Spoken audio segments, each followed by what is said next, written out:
আয় আয় আয় আয়।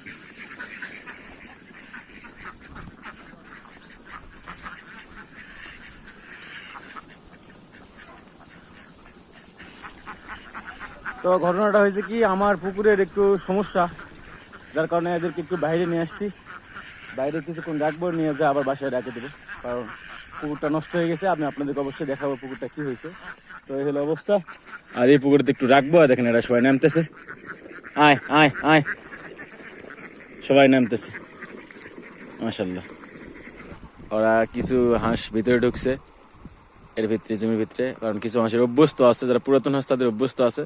আর এই সময় গত বছরের এরকম সময় আমি আমার যে পুরাতন হাঁস ছিল সেগুলো নিয়ে আমি ঘুরে বেড়াইছি। এদেরকে নিয়ে বাইরে যাচ্ছি, কারণ আপনার যা আবার হয়েছে, এখন বাড়িতে নিয়ে একটু রেস্ট করে দিয়া পুকুরটার কাজ করতে হবে। যা যা যা যা। কত সুন্দর একটা জিনিস লালন পালন করতেছি, কিছু কথা না শুনে তাহলে কেমন লাগে।